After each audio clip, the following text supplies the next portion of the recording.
Cooper Crane and Rigging is a diversified construction company providing a wide range of construction, maintenance, and replacement services to federal, state, and local agencies, countries, municipalities, private owners, and other customers. Cooper Crane and Rigging offers services as a prime contractor, as a subcontractor, and on a time and material basis, and is headquartered on historic Mare Island in Vallejo. We're here today at the historic Vallejo Yacht Club with B.K. Cooper and Russ Barnes from Cooper Crane and Rigging, our very own diversified marine construction company based here in Vallejo, right on Mare Island, just across the way there. Cooper Crane is working on the first major renovation of the Vallejo waterfront in nearly 2 decades, the replacement of the Vallejo Yacht Club seawall. Before we talk about the seawall project, I'd like to find out a little bit more about Cooper Crane and Rigging. Coop, welcome. Thank you. Why don't you give us a little history and background on the company and tell us a little bit about your business. Cooper Crane and Rigging was founded in 1974. Actually started working on drainage ditches and flood control projects for the local dairymen, the local ranchers, and then cities and counties. And we've kind of evolved into a, as you said earlier, diversified company.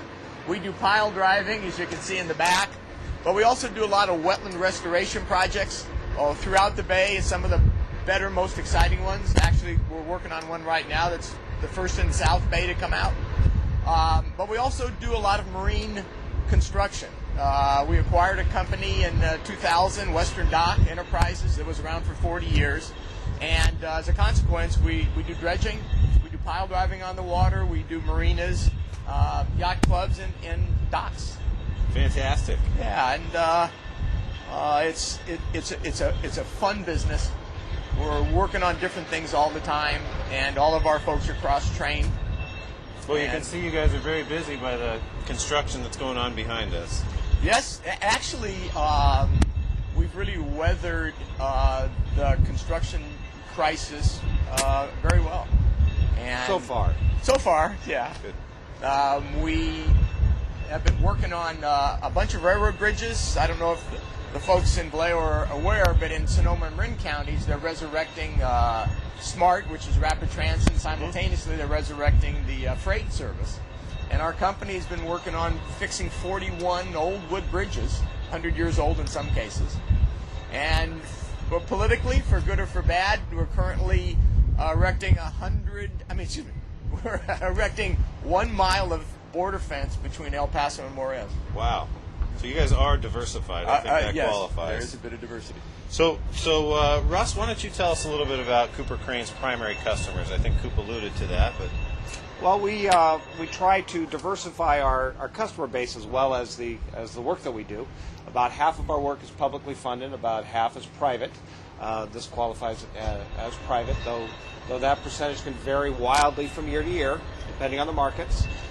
We try not to be dependent on any specific customer base because, as we've seen with the dot-com bust and recent economic events, a lot can go wrong in one particular sector. So we try to remain diversified there. So between government, private business, but why did you guys choose Mare Island? Oh, Mare Island is wonderful. We came out to Mare Island because of it's a very unique location. There are very few spots in the bay that have water access, have easy highway access. Of course, at the time we had easy rail access, but we won't go into that at the moment. It just presents a lot of opportunity. It's a growing industrial community there. It has tremendous economic potential, and it's centrally located. It's a good place for a diversified marine construction company to locate. Right. Well, how many people do you employ out there? We're running right now a total payroll of about 60 to 65. Okay. We're a union construction company, so the payroll varies week to week depending on how much of a workload we're carrying. But that's about it, which frankly is pretty busy for this time of year. Right. Now, are you guys hiring right now? Yes. Okay. All right, we'll take that as a yes. Now you mentioned before that you guys are relatively busy considering the overall economic climate. What would you attribute how your business has held up during these challenging times? Very, very smart management. That's good luck. Good leadership good from the top. Right. And a great location in Vallejo. Great location in Vallejo, and to be fair, yes, we made some good decisions about being diversified. We've had some of our market sectors, pile driving has been hit very, very hard, but we've been able to do very well on the marine construction, and the wetlands restoration is holding up well. So a fair bit of dumb blind luck and a surprising bit of planning in advance. Well, congratulations on that, and continued success as well. Thank you. So let's talk a little bit about the seawall project we've got. For our viewers who don't know, the Vallejo Yacht Club was founded in 1900. The original wooden seawall, which you can see here kind of in the foreground, was built around 1957 to create a sheltered cove to help all these boats stay afloat, basically, and prevent the silt from coming into this area and allow the boats ingress and egress into this area. So tell us a little bit about the new sheet metal wall that you guys are installing right behind us right now. Well, what we have, the operation right now is a crawler crane on a barge, and he's holding a vibratory hammer, and it's a way to drive these steel sheet piles. And we're bringing the wall north. We're getting fairly close to the southern opening, and the sheet piles are going down through the soft muds into hard mud. That's the design of it.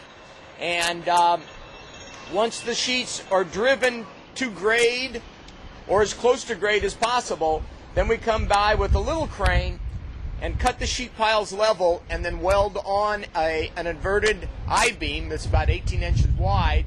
And when it gets welded, that's part of the design. That's part of the engineering, and the wall stays in place.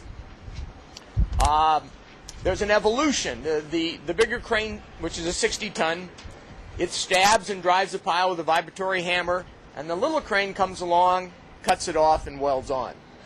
The project is a little bit ahead of schedule, and just about the time we complete the project, we're going to begin removing the old wood creosote wall. And I don't know if the camera can get a close enough shot, but even with the older wall, if you look beyond it, you can see where the water is roiling, going up and down the straits, and just on the inside of the old wall, look how it smooths out. The new steel sheet pile wall will even smooth it out better, so that the boats don't rock as much. There's not as much wear and tear on the riprap that protects the bank and the streets. Aren't there some environmental benefits as well to adding in the new wall and removing the old wooden seawall? Very much so. The wood there is treated with a product called creosote that is no longer allowed by the regulatory agencies to be placed in the bay. And wherever it can be removed, it's a real benefit to the fisheries and the aquatic plants that support the fisheries. And one specific agency, BCDC, is really keen on a project like this where it removes the old creosote.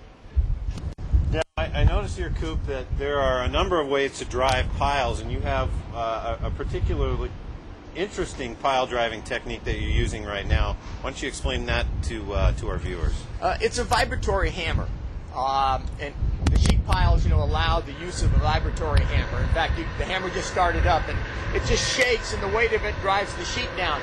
It's one of the few hammers that's allowed to be used during this time, this fish window.